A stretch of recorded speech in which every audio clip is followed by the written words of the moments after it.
Filosofía aquí y ahora. Movimientos políticos en Argentina. La ilusión en el progreso histórico era la bandera fundamental de la izquierda política. Sí, que se rompa, pero que no se doble. Querían pobres sometidos y tienen, en cambio, anarquistas combativos. Los hijos de la llamada chusma inmigratoria exigían ahora educarse, necesitan hacerse a sí mismos. La conciencia política de los militantes aparece en la praxis. Eva Perón es una construcción de Eva Perón. El tercer mundo es el que iba a encabezar la lucha contra la opresión. Cortar de un solo tajo la cabeza de la víbora marxista. Que vengan los capitales de todo el mundo sin condiciones de ningún tipo. Develar cómo fueron los movimientos políticos que dieron forma a este país que hoy tenemos. El plan económico de Martínez de Hoz. 1. Dirigismo y liberalismo. 2. Filosofía liberal. 3. Las medidas del terror. 4. La plata dulce. 1. Dirigismo y liberalismo. Vamos a hablar hoy de un economista que pertenece al riñón más profundo del establishment argentino y que como tal se desempeñó durante la dictadura de Jorge Rafael Videla, la Junta y todos los civiles que lo apoyaron. Porque Martínez de Hoz es un civil y detrás de Martínez de Hoz había muchos civiles. Por ejemplo, Guillermo Walter Klein, que era un hombre importantísimo del esquema económico de Martínez de Hoz.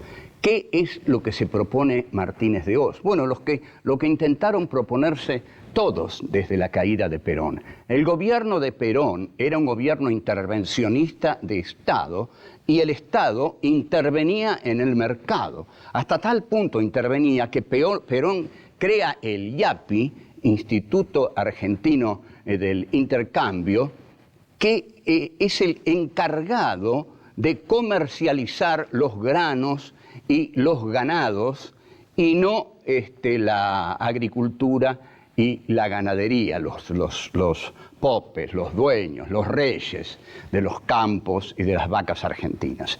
Esto es intervención del Estado en la economía. Un plan dirigista, entonces, es lo que más odia un liberal, porque un plan dirigista requiere un Estado fuerte y un mercado débil ante ese Estado fuerte. Requiere una primacía de lo político. El Estado interviene para regular el mercado, porque si no, al mercado se lo comen los monopolios. Es así de simple. Yo soy dueño de un monopolio y decido vender 2 años a pérdida. Total, a mí qué me importa. Fundo a todos los que me rodean y me quedo con el mercado. Ahora, para esto, para Milton Friedman, para Friedrich von Hayek, este plan dirigista, estatista, que está basado en el keynesianismo, es comunista, porque donde está el Estado con una intervención decidida, donde el mercado no es libre, sino que está regulado, von Hayek y Milton Friedman y los muchachos de Chicago ven la presencia del comunismo. Entonces, para esta gente, luego del Estado intervencionista de Perón, los militares necesitan consolidar una economía libre, abierta. Ante todo, que vengan los capitales de todo el mundo sin condiciones de ningún tipo. Es así como la Argentina comienza a endeudarse terriblemente bajo los militares. Ahora, los militares tenían una tremenda contradicción con Martínez de Hoz, porque Martínez de Hoz era un liberal y decía, quiero un Estado chico, y en efecto lanzó fundamentalmente desde su lugar en el esquema militar del 76, se lanzó la consigna: achicar el Estado es agrandar la nación. Mientras que el populismo diría: fortalecer el Estado es agrandar la nación, porque el Estado fuerte ayuda a los débiles. Y el Estado débil es impotente ante las economistas, ante la economía fuerte. Perón, en 1946, cuando asume con un plan populista, que es un plan keynesiano, distribucionista y estatista. Perón siempre dijo que lo mejor para desarrollar el país era aumentar los sueldos, que aumentando los sueldos la gente iba a consumir e iba a comprar. Y si la gente compraba y consumía, las industrias iban a producir. Entonces se iba a generar esa dialéctica entre la producción y el consumo. No hay otro modo de desarrollar un país, al menos según el esquema clásico de un proyecto burgués popular, digamos. Perón puede hacer esto porque tiene un gran apoyo popular y porque hay un gran retroceso de los sectores del establishment. Entonces lo hace, pero lo hace también con una política autoritaria, que es autoritaria con los poderosos, pero es tremendamente democrático con los menesterosos, porque Perón, su gobierno es democrático con los pobres y es autoritario con los ricos. Entonces, Perón considera que hay que anteponer la política a la economía, o sea, primero la política, después la economía. La economía se enfoca desde un proyecto político popular que pone la economía al servicio de los intereses del pueblo. Entonces, este esquema que termina beneficiando, por supuesto, a los sectores populares y termina perjudicando a los sectores del establishment, tiene que ser aniquilado por las políticas de derecha que Martínez de Hoz viene a representar. Desde la proscripción de Perón no hubo un solo plan liberal exitoso. Y algo más, ningún gobierno ganó una elección democráticamente. Siempre los liberales tuvieron que ampararse en la espada o ampararse en la máscara democrática e ilegalizar a las mayorías para llegar al poder. Un gobierno con una ilegalidad democrática tan profunda como es el gobierno de Jorge Rafael Videla y Martínez de Hoz, se mantiene con un Estado represivo. Como dije, nunca los liberales, que siempre llegaron por medio de golpes de Estado, pudieron sacarse al Estado de encima. Porque si yo llego al poder con un golpe de Estado, ¿cómo me voy a sacar al Estado de encima si con el Estado me tengo que mantener en el poder? Volvemos. 2. Filosofía liberal. Martínez de Hoz anuncia por cadena nacional su plan económico. Martínez de Hoz había sido presidente de Acindar y era un hombre ligado al sector agrario, muy bien mirado por la sociedad rural. Martínez de Hoz representaba el perfil ideal para que la Argentina volviera a ser el granero del mundo. Y entonces, el plan de Martínez de Hoz se sustenta en von Hayek y Milton Friedman, en la escuela de Chicago. El planteo es, como dijimos, un Estado mínimo y la desregulación del mercado. El mercado no debe ser regulado porque regular el mercado es antidemocrático, es la intervención del Estado en el mercado. Pero ocurre que cuando no se regula el mercado, se lo comen, los tiburones se comen a los pequeños peces. Y ahí sí el mercado, entonces, es antidemocrático, porque quedan 3, a lo sumo, que se reúnen y resuelven todo. Toda regulación para la gente de Martínez de Hoz es dirigismo, es totalitarismo. El Estado no puede meterse donde las empresas tienen que ser libres para ganar el dinero según las reglas que imponen ellas mismas, las empresas. como hay grandes empresas y pequeñas, medianas empresas, las grandes empresas van destruyendo a las pequeñas y medianas empresas.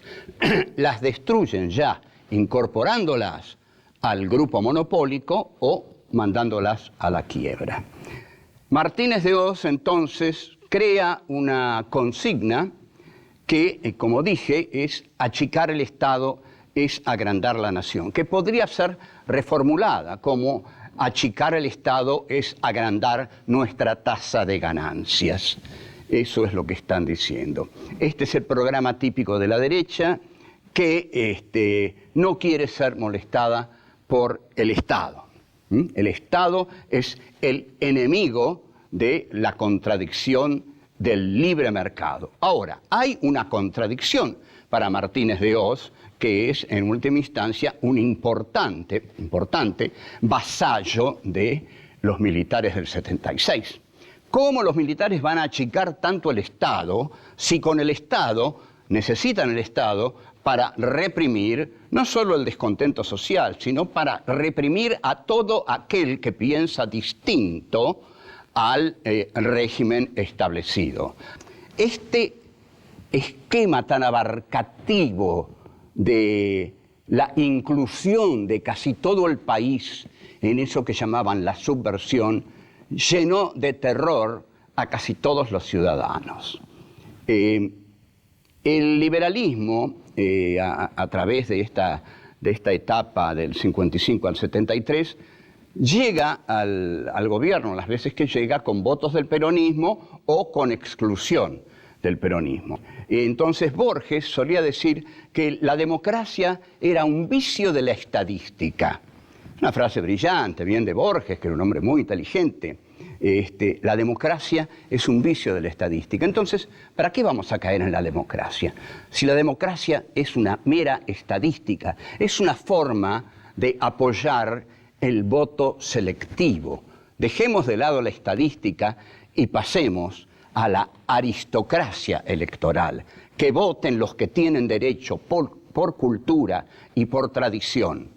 Los otros, los que son parte de la estadística, son solo eso, estadística, deleznable estadística que debe ser dejada de lado. Bueno, volvemos. 3. Las medidas del terror. En ese discurso del 2 de abril de 1976, ya Martínez de Hoz comienza a esbozar, y más que a esbozar, ya a lanzar, a decir las medidas de su plan. Lo primero, fíjense qué notable, lo primero es congelar los sueldos. ¿Qué más quiere un patrón que venga un ministro de Economía y diga, señores, hay que congelar los sueldos? Fantástico. Entonces ya vemos a quienes venía a beneficiar Martínez de Hoz. Entre 1976 y 1980 hay un 40% de caída del salario. Ustedes observen que a veces, yo digo con frecuencia que no me gusta discutir en base a cifras, porque las cifras impiden el pensamiento, pero a veces los favorecen. Digamos que si el salario cae un 40% en 4 años, evidentemente este gobierno no ha venido a favorecer a quienes cobran un salario, sino que ha venido a explotarlos en nombre de la clase empresarial. Se eliminan los controles de precios, o sea, cada cual pone el precio que quiere, pero también esto regulado por el precio que pone el que está al lado, y el que está allá, y el que está allá. Pero la reducción, la eliminación de los controles de precios favorece, por supuesto, a la voracidad de los patrones. Se reducen las retenciones a las exportaciones. Bueno, este es el paraíso al que quieren volver muchos hoy, que les reduzcan las retenciones a los productos de exportación. O sea que si yo exporto 40.000 toneladas de soja, digamos, y antes había una retención del 15%, bueno, ahora que haya una retención del 3%, que este fue bastante el asunto de la 125, que intentó extraer de las super ganancias de los ojeros un 3% y casi hubo un golpe de Estado en el país. Retener es un concepto que hiere muchísimo a los capitalistas. ¿Qué es lo que me quieren retener? Ustedes piensen que un gran capitalista es alguien que quiere ganar dinero siempre. Y esto lo explicamos al hablar de la voluntad de poder. La voluntad de poder no puede detenerse nunca, salvo al precio de morir. La voluntad de poder siempre tiene que crecer, crecer, crecer. Si solo se conserva, muere. Entonces, que no me retengan nada, dice un empresario, porque yo necesito ganar cada vez más. Desaparecen así, y esto es muy doloroso, las pequeñas y medianas empresas. Durante el tercer gobierno de Perón, en el Banco Central había un enorme cartel que decía, en el Banco de Desarrollo, perdón, que decía créditos para las pequeñas y medianas empresas. Este es un gobierno popular que quiere que crezcan las pequeñas y medianas empresas, porque las grandes empresas o son multinacionales, porque aun cuando estén ancladas acá y con intereses nacionales, la dirección de esas empresas están en centros multinacionales que las condicionan. Entonces, los países pobres no tienen economía. La economía los tiene a ellos. Lo voy a repetir, porque es un concepto que conviene ser repetido. Los países pobres no tienen economía. La economía los tiene a ellos, porque la economía es de los poderosos, de las multinacionales, de los monopolios, de las grandes potencias. No es de los países pobres, que son pobres porque no tienen realmente el poder fáctico necesario como para constituir una verdadera economía propia. Ahora, ¿qué tienen los países pobres? Tienen la política, y desde la política se pueden oponer a los países ricos, que son en última instancia esos que forman parte del imperio. El imperio occidental capitalista hoy lo forma Estados Unidos, Gran Bretaña, Alemania y Francia. Esos poderosos países lo que quieren es entrar en los otros países para hacer sus formidables negocios. Volvemos. 4. La plata dulce. El problema que tienen los economistas de Videla es que no pueden detener la inflación. La inflación se produce porque en realidad hay una contradicción fundamental entre la economía y la política del Estado de los genocidas militares. Estos constantemente siguen rearmándose y gastando millones y millones de dólares en equipos bélicos, porque insisten en que tienen una enorme guerra interna que vencer. Entonces esto, bueno, desalienta a Martínez de Hoz y la inflación sigue. Además, los militares comienzan a tomar préstamos para los que ofrecen grandes tasas de interés. La plata entra y ahí empieza la deuda externa a crecer vertiginosamente. Surge lo que se llama entonces la tablita.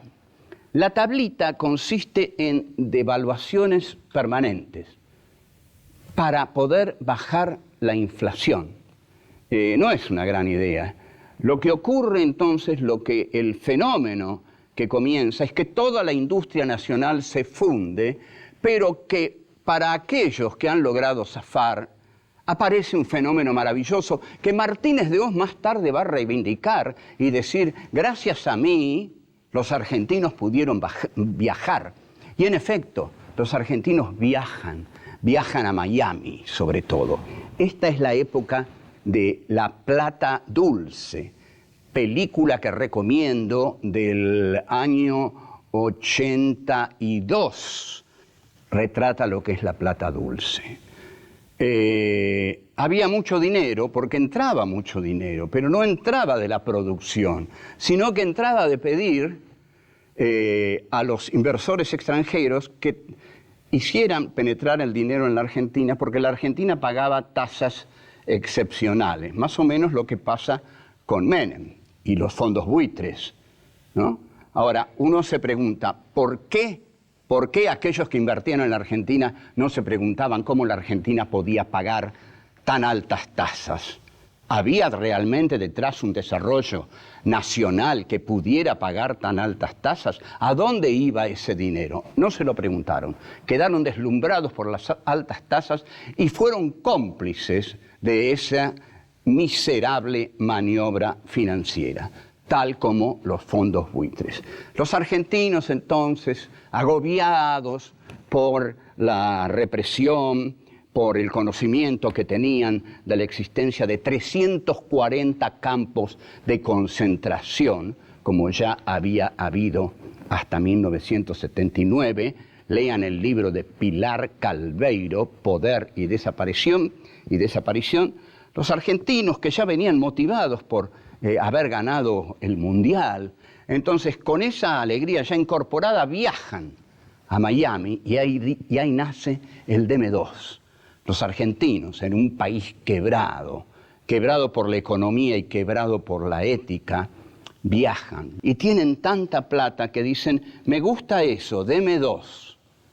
Y el argentino queda caracterizado como el tipo del deme 2. Yo en esa época escribía en humor y caractericé a esos argentinos como el argentino taiwanés, porque se ponían montones de negocios de mercadería berreta de Taiwán y era un negocio fabuloso vender eso a los que estaban deslumbrados con esos vidriecitos de colores. Entre tanto, el país va directo al desastre, porque ningún país vive, por supuesto, importando basura. Comienzan a expulsarse, a despedirse a los empleados públicos, a los cuales muchos de ellos se les pone un sello que dice potencialmente subversivo. Imagínense ustedes un pobre hombre que queda sin trabajo y encima se va a su casa con un sello que dice potencialmente subversivo, para que el terror a la falta de dinero y el terror a la inseguridad de su propio cuerpo vayan juntos. La deuda externa crece tremendamente y Martínez de Oz lanza el plan económico de apertura. Se abre el mercado interno para la penetración de todas las mercancías extranjeras. Así se aniquila la producción interna. Yo conocía mucho Munro en esos años y había montones de cantinas donde comían los obreros, en el 74, 75, 73, 72. Después no quedó nada. ¿Se acuerdan cuando Alfonsín decía voy a subir las cortinas de las fábricas? No las subió, pero dijo eso porque Videla y Martínez de Oz las bajaron. Toda la pequeña empresa y mediana empresa que trabajaba en Munro y que le daba alegría y vitalidad industrialista a esa zona, se arruinó por la plata dulce y la tortura también que iban de la mano. A su vez, se reducen los aranceles a las mercaderías de importación. Son todos elementos de un mismo proceso, de un mismo país que va al acaso, porque además no se veía ninguna fuerza capaz de enfrentar al terror militar. Sépanlo, y lo voy a decir, se contaban cosas tan terribles como esta. Decían, ¿saben una cosa? Se encontró un camión frigorífico con 20 cadáveres desnudos de jóvenes colgados de donde se cuelgan las reses. Y esto producía un terror tremendo en la población del cual era muy difícil salir. Le pido disculpas por haberlo contado, pero es necesario que todos sepamos hasta dónde había llegado el terror. Hasta luego. Chao.